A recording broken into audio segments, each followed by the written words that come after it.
What's going on, guys? It's Steve. So, Isaiah Thomas is supposedly out for the rest of the playoffs. Now, I'm going to start a conspiracy theory because if you notice something, from the most part, what I've noticed is that when players, quote-unquote, go down with injuries, it's always when they're losing. For the most part, it's when they're losing. Okay? This is what I don't understand. Isaiah Thomas has a hip injury. It's definitely sad.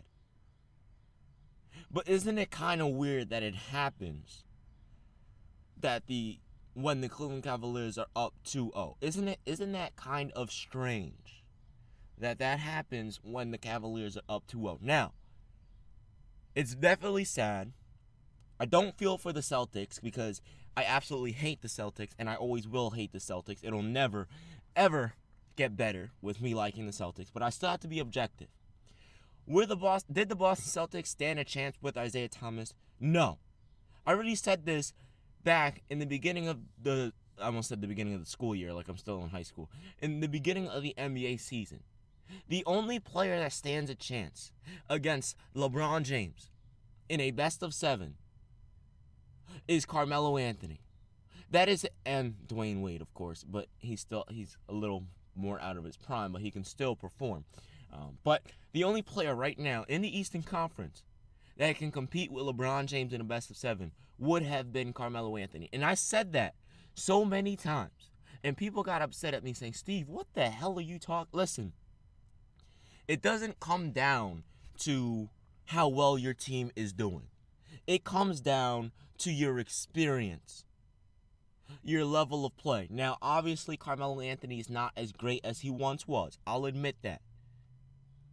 But that experience of being at the top of the top, being able to compete with Melo definitely would have been able to. Now, would Melo force 7 games? No. Would Melo force 6 games? Probably not. Okay? But he would at least win 1 for his team. Whereas every other team in this Eastern Conference right now, y'all thought I would say Melo and the Knicks would force 7. Let's be real. Come on. This team right here would sweep possibly any team in the NBA besides the Warriors. Listen, this Cleveland Cavalier team is it's not even stacked, okay? People think this team is stacked. It's not even stacked, okay? Yeah, they have Kyrie, Kevin Love, and LeBron. Okay, they may be stacked in terms of that. But they're role players. People say they're role players. It's not that they're stacked. It's just that they're so well knit together like a puzzle that there's literally no weakness in their game. People think that you can look at the regular season, okay, and see, I don't know why I'm talking about, that's why I said I don't know why I'm talking about this. I should be talking about Isaiah Thomas. But anyway, I'll get to Isaiah Thomas in a second. People think that you can look at the regular season and like, oh, they struggled on defense in the regular season, they don't give a damn. It's playoff time when everything is turned up. But anyway, back to Isaiah Thomas because I'm talking about a part of a video that I'm supposed to be making later. Back to Isaiah Thomas. Isaiah Thomas is an extraordinary player. A great player. But he is not that guy to take you over that hump, meaning over LeBron. It's not going to take a single performance by him, is what I'm saying. What it's going to take is a well put together team, all performing at a high level, all performing on the same cylinder. Okay, you're gonna have to see. I know I messed up that slogan. Whatever. We're gonna have to see Al Horford perform, Isaiah Thomas perform, Gerald Green off the bench, Jay Crowder, Marcus Smart, Avery Bradley. Let's say they get Gordon Hayward this summer actually, and then they draft someone, whoever the hell they get.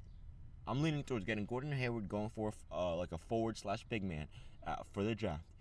That's the best bet in my opinion, because then you can keep Al Horford. But if you want to get rid of him and get a younger big man, you can get Gordon Hayward. Up to you. Anyway, and he's probably going to trade Avery Bradley. Those are some reports. But anyway, Danny Ainge was trying to trade Isaiah Thomas last season, which is crazy.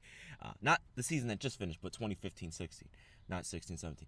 Anyway, so the Boston Celtics don't have that player to get you over the top.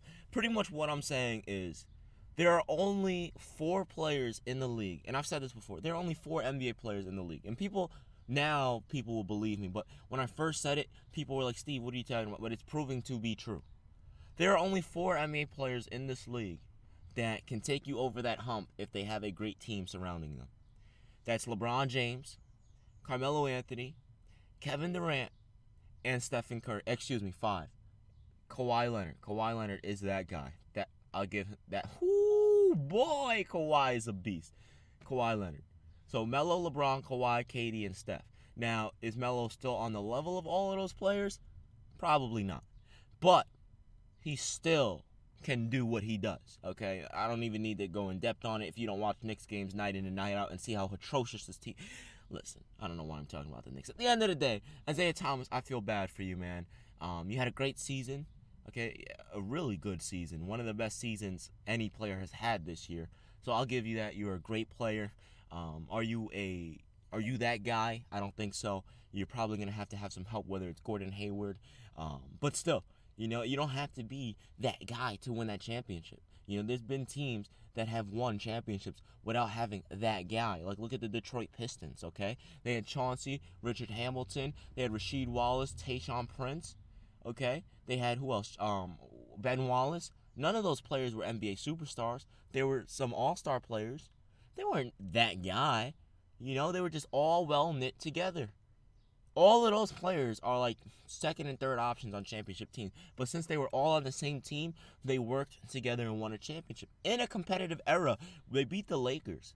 I'm pretty sure it was either the Lakers or the Spurs, right? So they had the Lakers to beat the Spurs. And it was in a competitive era. This is Tim Duncan's prime. This is Kobe and Shaq's prime, and they won. It's crazy.